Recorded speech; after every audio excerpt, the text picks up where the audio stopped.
O que tem a ver um pescador, um cobrador de impostos e um político?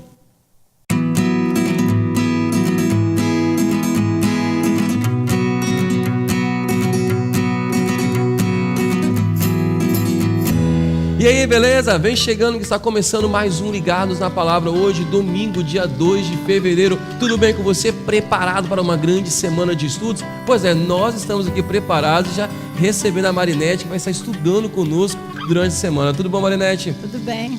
Seja bem-vindo ao Ligados. É um grande prazer assim, para nós, estamos recebendo você aqui no programa.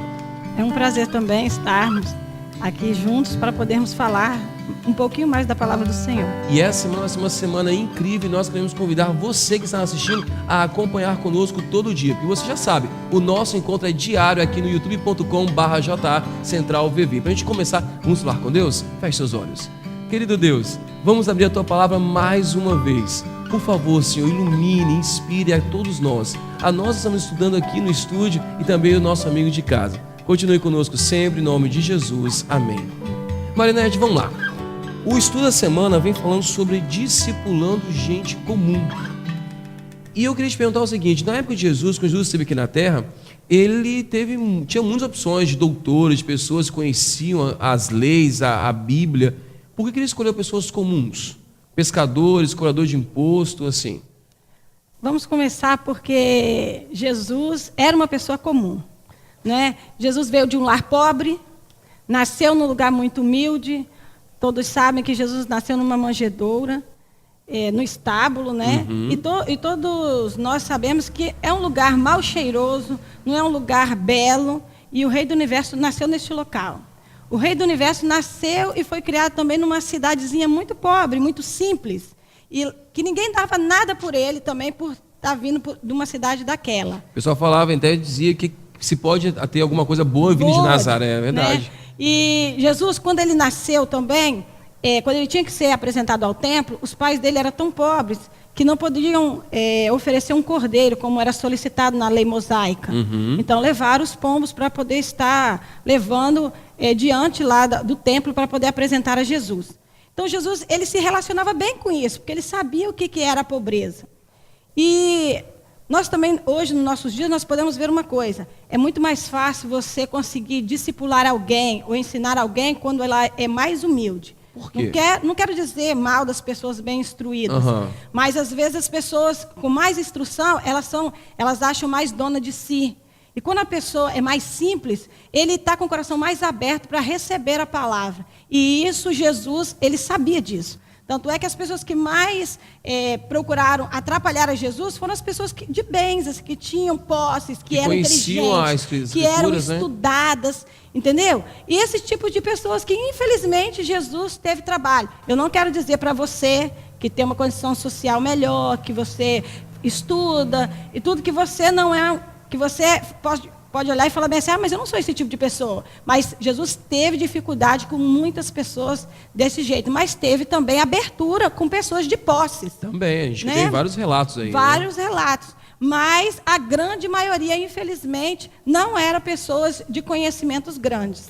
Na verdade, você que está nos assistindo em casa, colocar bem claro, o problema não é ter dinheiro, não é a riqueza. Isso. Mas é que às vezes o dinheiro nos tira de um certo eixo, digamos assim, que a gente não quer mais saber da Bíblia, de Deus tão soberano, né, que achamos ser. Igual os saduceus, eles sempre achavam, os saduceus, os fariseus, eles sempre achavam que eles que eram o dono da verdade.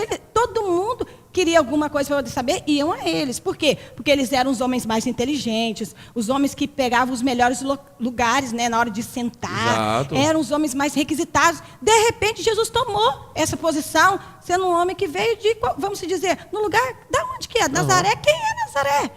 Quem é aquele carpinteirozinho? Você entendeu? Então, Jesus, quando ele chegou, ele abalou essa sociedade. E nós, às vezes, devemos também olhar as coisas assim, porque quando nós vemos que alguém faz alguma coisa para a obra do Senhor, se ele é simples, vamos dar a oportunidade para ele. Não é porque ele não tem condição, porque o Senhor usa, às vezes, muitas pessoas que nós não damos crédito, mas é esse daí que o Senhor vai usar. Por isso, Jesus até chama pescadores, né?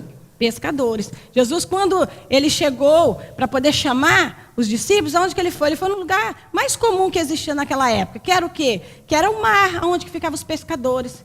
E Jesus, ao chegar, ele viu lá Pedro e André, e ele pediu: eu posso subir no seu barco para poder pregar para essa multidão? Eu gostaria de falar à multidão. E Pedro deixou. E Jesus subiu ao barco e pregou à multidão. E aí, quando ele terminou, Jesus falou bem assim: eu queria que você jogasse as suas redes do outro lado do barco. Aí Pedro falou assim: olha, Senhor, eu creio que ele já chamou de Senhor, porque ele viu Jesus passando essa mensagem. Falou assim: olha, Senhor, nós trabalhamos a noite inteira, mas porque o Senhor está falando, nós vamos fazer. E jogaram. E quando eles jogaram as redes e que foram puxar, eles viam que não tinham forças para poder puxar. E aí chamaram o outro barco que estava passando vizinho. Conseguiram lotar os 2 barcos e foram a pique. E ao chegar ao local, Pedro já falou com Jesus: afasta de mim que eu sou pecador. Afasta de mim. Então Pedro tinha essa facilidade de reconhecer quando uma pessoa era de Deus, quando era uma coisa grandiosa. Não era porque a pessoa em si precisava ter posse, mas ele reconhecia quando tinha algo diferente. Nessa semana a gente vai ver que não é as pessoas letradas, pessoas tão sabedoras que são chamadas por Deus. São pessoas de qualquer classe social. Inclusive você que está assistindo. O mais importante é você estar disponível a aceitar o convite do Mestre. Então fique ligado com a gente durante toda a semana, que vamos continuar estudando e aprendendo um pouquinho mais. E para a gente poder encerrar, Marinete, o programa de hoje, ora para a gente. Vamos orar. Senhor, nós queremos te agradecer pela oportunidade de aprendermos um pouco mais do Senhor. Que possamos a cada dia buscar a tua face e estarmos no caminho do céu. Em nome de Jesus. Amém. Amém. E você já sabe, o nosso estudo da Palavra de Deus continua agora aí com você. Hoje vamos ler o capítulo 29 do livro de Provérbios no projeto Reavivados por Sua Palavra. Nós temos um encontro marcado amanhã aqui no Ligados. Eu espero por você. Tchau!